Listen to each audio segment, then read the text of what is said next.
Well, here we are again. I'm here at JJ's truck stop in Malvern, Arkansas, I think what it's called. So, nice big place. All that back there is all parking. I don't know, this company must rent some of that. I think they used to have Idle Air right there. Anybody remember Idle Air? Idle Air, I say it too fast. Idle Air. But anyway, that's where I'm at, JJ's. They've got a nice restaurant right over there. I stopped at Walmart today, so I'm not going to get anything, but anyway, I thought I'd show you some Flowbelow stuff. Put a new radio in the truck over the weekend. Mine went bad, so we put this sucker in here. I'll also show you a trick real quick. Let me put my groceries up. Oh, here we go. See the way you get these radios out. See these, there's 1, 2, 3, and 4. Now what you do, there's a tool that goes in these and they release some little clips. Might be able to hear it. Maybe not. There it goes. But anyway, so what you can do is just cut up a coat hanger and it'll release the clips and then bend them out like this. It'll move the tab in and then your radio will slide out. But little did I know, in the new box, so I cut up a coat hanger. Little did I know they actually gave you the tool.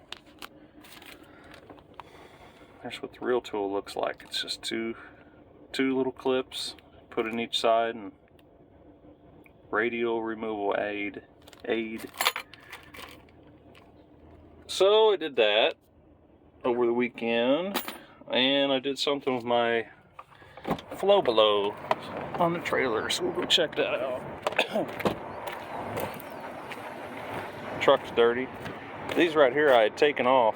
I left the mud flat part, but see there's 2 bolts right there is what holds this bracket and this piece. The other side, and I'll show you. Oh, is this one starting to do it too? It is. See that crack in it? Make sure that thing's got there's a little bracket right, see that nut right there? There's a bracket that goes inside this thing and it makes that a lot more rigid. Well, this had fell off and I didn't notice it, and it let that waller back and forth, wallered that hole out, so I had to zip tie it to get it home one day. Well, I didn't want one side to have it on there and not the other, so I just took them both off. You see that really completes my, I think that's only an 8-inch gap between my trailer fairing and my truck. That hole right there, let's see if we can see in there. Yeah, see, I just keep my landing gear in there. What I used to do is I kept on the outside, where I dropped my trailer at the furniture factory, somebody backed into that. That's why that's like that. So now I always keep it inside. So this piece of skirting right here, I actually bought it extra. You see right there? This was all open. The skirt stopped somewhere about, you can see right there. That used to be where the end of the skirt on a full. So I bought 2 more pieces and 2 legs, covered this up. So now we only got 8 inches. That really helps that. So here's what I did. A friend of mine, he had a Flowbelow in his truck. He had bought the truck and he didn't want it. Started just like that piece, it started to fall apart a little bit. And I actually hit a curb with the bottom of my old one. It's just a thin black piece of some kind of, I don't know, fiberglass material or something. Well, I was in Indianapolis and I had to go over this real high curb, and I happened to hit it and it broke it right below the bolts. Stayed on there, but it would kind of, you could see it in the wind. And I was looking at those and they actually fit. They did touch just a little bit down there. So I think it'll be okay though.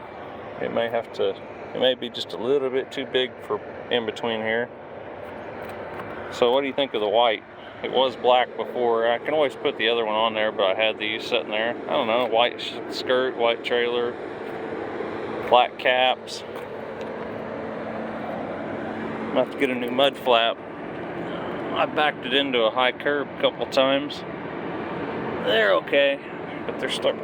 Those have been on there for several years. 3 or 4 years, I think those have been on there now. So they're not holding up too bad. So I added those. I'll walk around. Now you can see these are these Marathon LHTs. These I bought 4 of these. So this line of tires is all these Marathon LHTs. That's long haul trailers, what that stands for. Those are good tires. And these other ones, see, these are all old steer tires. That tire video I made the other day, I actually took that. Those were my last 2 Chinese tires. So I took them off. This is where that tire I was replacing was that inside tire. I just ended up, why I did that is because right after I shut that video off, I heard a noise and it must have broken a belt or something. A big hump started to come up in the tire, so I was like, forget this. I had 2 of these good steer tires and just changed them both out. So that's where we are now. Now we got all steer tires on the back and these LHTs on the front. There's this side, they're kind of dirty. But at least I didn't have to buy anything.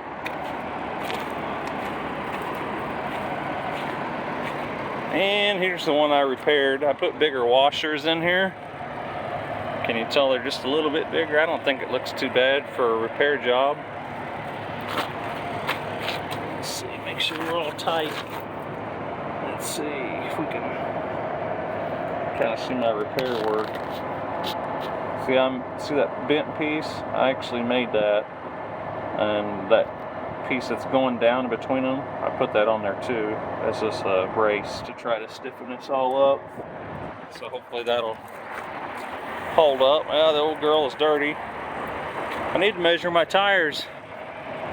I can't remember. I probably got,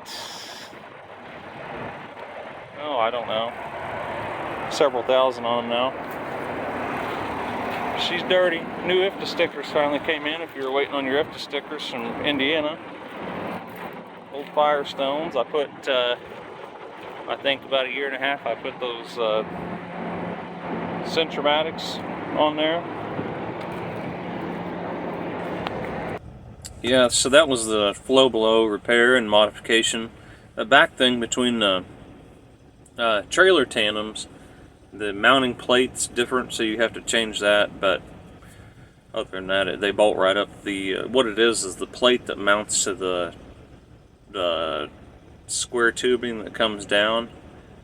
That's different bolt hole pattern for the piece, that the plastic piece you see. So I had to change that. But other than that, I didn't have to do much of anything. So let me know what you think of the white. Flowbelow's got a good product. I mean, I probably put it through more of a beating than most people because I'm in and out of little bitty docks, and you know, with this furniture, it has a rough life. I never thought that trailer, oh excuse me, I never thought that trailer fairing would last, or the between the tandems on the trailer, I never thought that would last that long.